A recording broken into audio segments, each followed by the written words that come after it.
Hi, I'm Jonathan Biss, coming to you from my house in Philadelphia, and it's such a pleasure to be playing this virtual concert for the Distinguished Artist Series in Santa Cruz. Even though, obviously, I wish I were with you in Santa Cruz, that would be infinitely preferable. I have wonderful memories of my concert there just about 4 years ago now. But I'm still very grateful that in these times when being together is not possible, that there's still this way of sharing music, even if only remotely. And the program that I'm going to be playing today is made up of 3 of Beethoven's sonatas. And in fact, the last 10 years of my life have been heavily tied up with Beethoven's sonatas because I've been recording them all and performing them all. And it's been, quite honestly, the most demanding, enriching, really life-changing experience that I've ever had. I'm not in general drawn to the idea of doing the complete this or the complete that, but I've made this great exception for the Beethoven sonatas because aside from their greatness, they cover such an extraordinary amount of territory. The 32 sonatas are joined by the fact that they all bear his personality, his indelible, enormous, unignorable personality. But aside from that, it's really quite remarkable how different they are from one another. Beethoven had one of these constantly searching characters, and so he was never content to do the same thing twice. Once he had written a sonata that used one form and had one character and one set of concerns, he almost by definition didn't want to do that again. He wanted to find another way of creating a sonata. And so you have these 32 pieces of music which are often called a body of music, but in fact aren't really a body of music there because they're so distinct from one another, which is really what makes them so magnificent and so challenging, obviously. Now, the first of the 3 sonatas that I'm going to play is one of his most beloved works, the Sonata in C minor, Opus 13, much more commonly known as the Pathetique.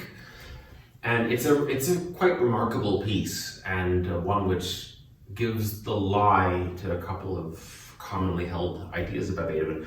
One of which is that in the early period, he more or less conformed to the models that had been given to him by Haydn and by Mozart. Because this very much is an early piece, it's Opus 13, as I said, and yet it's already quite extraordinarily daring, especially in its first movement, which has this slow introduction, which is not so remarkable in and of itself, because while I can't think of another piano sonata that has an introduction before this one, Haydn and Mozart often wrote symphonies or string quartets that did. But what really is, I think, without precedent in the Pathetique is that this introduction, it comes and it goes, and then we enter the main body of the movement, which is very, not just frenetic, but frenetic without relief. It doesn't have a second theme that brings contrast. All of its thematic material is very propulsive, very nervous, very kinetic. So you have the whole exposition which unfolds in this kind of way, and the introduction, forgive me, feels a million miles away, and then suddenly the music grinds to a halt, and the introduction reappears. And this reappearance it's hard to explain to you in 2020 what a dramatic event this would have been 220 years ago. This is not something that was done, and it would have sort of hit the listener, the contemporary listener, like a ton of bricks. And it really it forces you to reconsider the meaning of everything you've heard, because that material which seemed to have been consigned to the past is suddenly front and center again. And it comes back not just the one time in between the exposition and the development, but once again, a third time right before the coda. So it becomes kind of like a cancer on the piece that keeps presenting itself in places where it should not. It really is a remarkable idea, a remarkable invention. And then the other aspect of this piece, which really offers a correction to a commonly held but very wrong idea about Beethoven, that comes with the second movement. Because people very often say about Beethoven that despite his genius, he was not a great melodist, that he was not so much interested in beauty. Instead, he always wanted to develop and challenge his ideas. He would take sometimes a very kind of ordinary bit of material and wrestle with it and expand it and contract it and stretch it and see what all the possibilities of it were, instead of trying to just simply write material that was in and of itself very beautiful. Well, the slow move of the Pathetique has an opening theme, which is one of those ideas which is just absolute glorious perfection. Perfectly proportioned, but more than that, just unbelievably beautiful in the most pure, uncomplicated way. Just kind of, especially after that first movement, which is all nervous energy, it just kind of realigns the soul when you hear it. So it's a beloved work, and while occasionally I resent the fact that it's beloved at the expense of some of the other lesser known, also magnificent early sonatas, I must say it's beloved for a very good reason. So this, to start the concert, is Beethoven's Opus 13, the Pathetique.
So one of the most wonderful things about playing all 32 Beethoven sonatas, about immersing yourself in this set of pieces, is that you get to spend so much time with certain works that often get overlooked.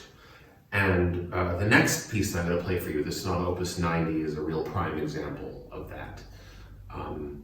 It is a glorious sonata and one that I love dearly, but one that gets overlooked a lot because it is more slight and more intimate, and maybe because of that a little bit more elusive than some of the barn burners that one hears again and again and again.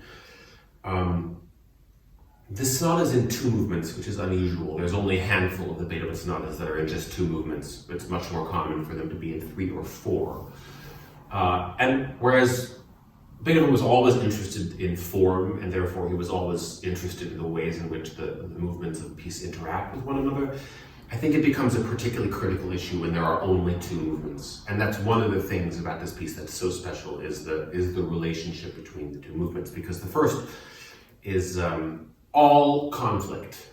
There is this story that it was supposed to represent like a marital dispute, which probably apocryphal, certainly not autobiographical, because Beethoven was never married himself.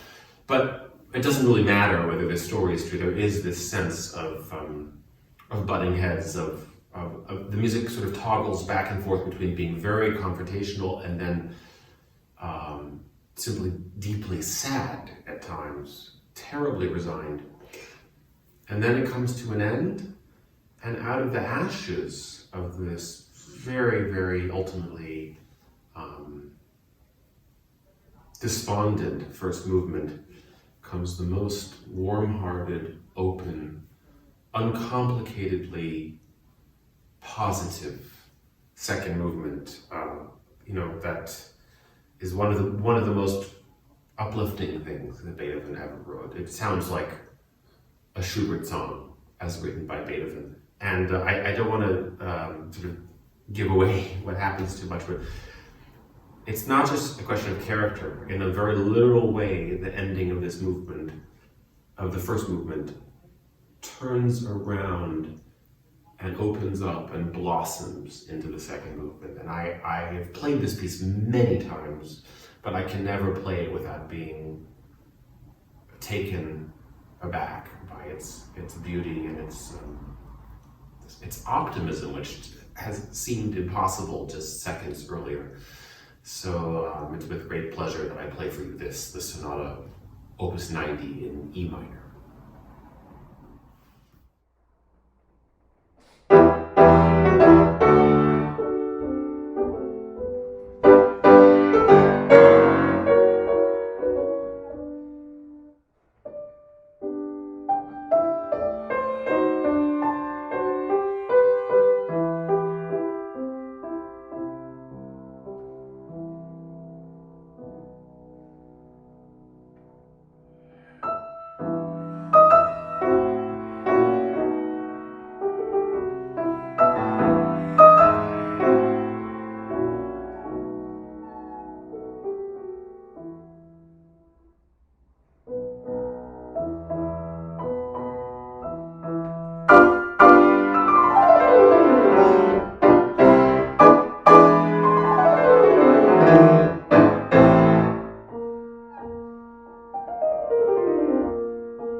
So now we come to the final work on this program, which is also the final sonata that Beethoven wrote, the C minor, Opus 111.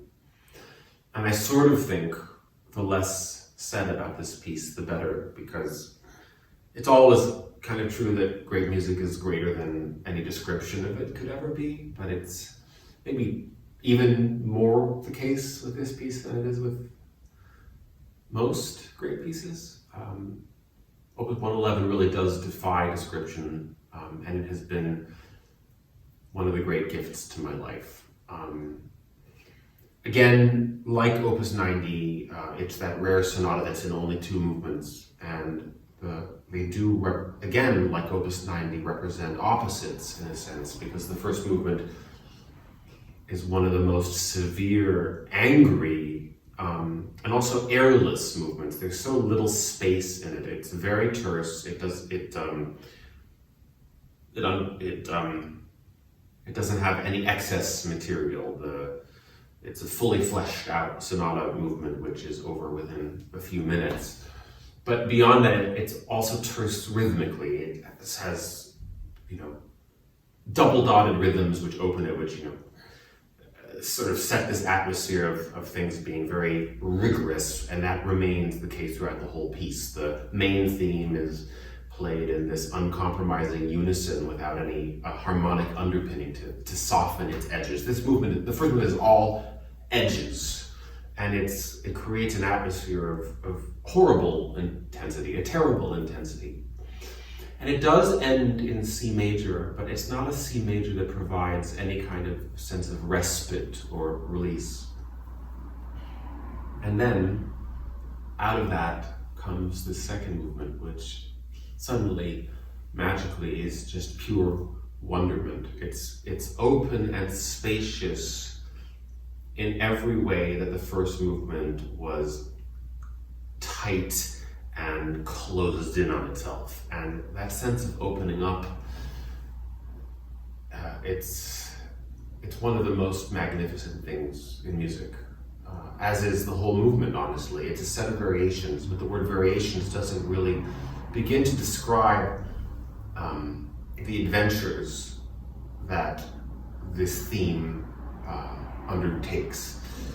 When you say variations, you think of embellishment. You think of, you might take a theme in duples and turn it into triplets, or turn it into 16th notes, or sometimes in the classical period there would be a slower variation with lots of ornaments, or maybe minor key variations. So it's like decorating the theme.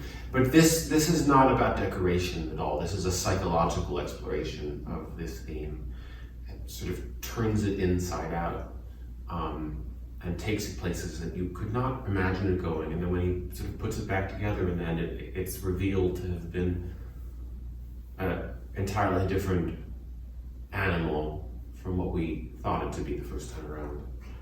And I find it infinitely moving that this movement, which is one of the longest movements Beethoven ever wrote, I think, along with the slow movement of the Hammerklavier Sonata, it is the longest movement of a piano sonata.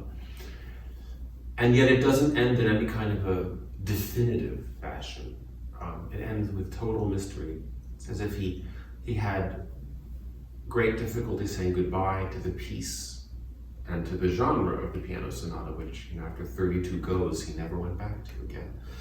And it is a piece that is altogether full of mystery, and it has been, as I said, an unbelievable gift to my life, and in the way in which it communicates so many of the feelings that come with solitude, it's been a great gift to me throughout this period of quarantine and isolation. And so it is with great joy that even in this remote fashion, I share it with you today. So again, this is the Sonata in C minor, Opus 111.